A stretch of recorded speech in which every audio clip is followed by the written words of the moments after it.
ये पब्लिक है, सब जानती है। अच्छा। इससे कुछ नहीं होता है कंट्रोवर्सी। हम किसी के बारे में कुछ बोल दें तो पब्लिक को पता है कि मैं क्या हूँ, आप क्या हैं। कि ये सब फालतूगिरी का काम है, ना करके हर एक आदमी दिल से अपना काम करे। सर आप बात करेंगे थोड़ी सी कंट्रोवर्सी की। काफ़ी ज़्यादा लोग लाइव स्ट्रीम आ रहे हैं, लोग बोल रहे हैं कि भाई ये भी इंडस्ट्री में ऐसे हो रहा है। इस मुद्दे को आप एज ए डीओपी या डायरेक्टर आप इस मुद्दे को कैसे देखते हैं? इंडस्ट्री में क्या लाइव स्ट्रीम करना क्या सही है, उचित है? मैं एक ही चीज़ बोलूँगा सबसे कि ये सब फालतूगिरी का काम है, ना करके हर एक आदमी दिल से अपना काम करे। फिल्म है, इंडस्ट्री है, हम लोग एक परिवार हैं। हम लोग सब आदमी मिल करके एक परिवार की तरह इस फिल्म इंडस्ट्री को लेकर चले तो अच्छा रहेगा। इससे कुछ होता नहीं है कंट्रोवर्सी बनना, कंट्रोवर्सी बनाना, इससे क्या होता है, बदनामी होती है। तो मैं सबको यही बोलूँगा कि अपना एक परिवार है, इस परिवार को हम लोग सब आदमी एक साथ मिला करके इस परिवार को, इस इंडस्ट्री को आगे लेकर के चलें। आरोप सीधा सीधी लाइव स्ट्रीम में लोग आरोप लगा देते हैं कि ये मैं नाम लेना नहीं चाहूँगा, लेकिन वो सीधा आरोप लगाते हैं। तो आरोपों का मुद्दा ये कहीं ना कहीं इंडस्ट्री को नीचे ले जाने का तो काम नहीं हो रहा है। इससे कहीं ना कहीं जो पब्लिक है, इससे गलत नज़रिया से ऐसा लग रहा है कि मुझे, मैं यूट्यूब पर देख रहा हूँ तो गलत नज़रिए से देख रहे हैं। ये पब्लिक है, सब जानती है। अच्छा। इससे कुछ नहीं होता है कंट्रोवर्सी। हम किसी के बारे में कुछ बोल दें तो पब्लिक को पता है कि मैं क्या हूँ, आप क्या हैं। तो कुछ बोलने से कुछ होता नहीं है। ये पब्लिक है, सब जानती है। ये कहीं ना कहीं पूरी तरीके से पब्लिसिटी स्टंट किया जा रहा है। वही है मेन मुद्दा, तो वही है। अच्छा, यानी पब्लिसिटी स्टंट ही। क्या बोलें हम।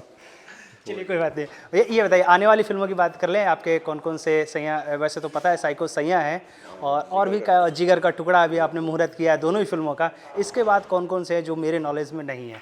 नहीं आएगा अभी। तो क्या है, अभी जो मेरा एक नाम है कि मुझे काउंटिंग नहीं कराना है, क्वांटिटी के साथ मुझे काम करना है ना। क्योंकि एक फ़िल्म करने के लिए थोड़ा टाइम चाहिए। तो क्योंकि स्क्रिप्ट पे, हर चीज़ पे काम करने के लिए थोड़ा टाइम चाहिए। तो मुझे ऐसा कुछ घाई नहीं है कि मुझे 10 फिल्में गिनाना है, 5 फिल्में गिनाना है साल में किया। मैं साल में मैं चाहता हूँ एक ही फिल्म करूँ, लेकिन बढ़िया तरीके से, अच्छे तरीके से, अच्छी स्टोरी लेकर के, अच्छे कंसेप्ट के साथ में, अच्छे प्रोजेक्ट के साथ में मैं एक फिल्म बनाऊँ। तो बनेगी, आएगी, फिल्में बहुत है। एक फिल्म करो, बॉक्स ऑफिस पे रिकॉर्ड ब्रेक करो। जी, मेरा तो पहला भी था जब इंडस्ट्री में 40-45 के ऊपर से सैटेलाइट नहीं जाता था। तो उसके बाद उसी टाइम में मेरा 51 में वो फिल्में मेरी गई थी, मैंने उनको सजन चुन लिया। जो फिर मैंने एक साल तक कुछ ऐसा कुछ नहीं था, और दूसरी पिक्चर भी आई तो सीधा 51 से 51 में मेरा पिक्चर है आज सैटेलाइट भेजा। तो ये इंडस्ट्री के लिए, हमारे लिए नहीं, हमारे इंडस्ट्री के लिए बहुत फ़ायदे की बात है। सीधा सीधी 1 करोड़ है, मतलब दूसरी फिल्म है जो कि अब तक की बड़ी बजट में फिल्म बनने से पहले ही बिकी थी। हाँ, ये भी है। अच्छी चीज़ बनाओ तो बेचने की ज़रूरत नहीं है, कहीं जाने की ज़रूरत नहीं है। अच्छी चीज़ें बनेगी, आपके पास खुद लोग चल के आएंगे कि क्या चीज़ आपने बनाया है। बाबा के स्टाइल में क्या है भोजपुरी फैंस के अपील करना चाहिए? क्या बोलूँ, मुझे पता नहीं है। अपने फैंस के लिए क्या कहना चाहेंगे? फैंस के लिए मैं सबको धन्यवाद देना चाहता हूँ। मेरा अभी कुछ दिन पहले बर्थडे भी आके गया। मुझे इतना उम्मीद नहीं था कि लोग मुझे इतना प्यार करने वाले हैं, इतने चाहने वाले हैं। तो मैं देखकर बहुत भावुक हो जाता हूँ। बहुत लोग प्यार करने वाले हैं। मैं सबको दिल से धन्यवाद देना चाहता हूँ और सबका मैं शुक्रगुजार हूँ।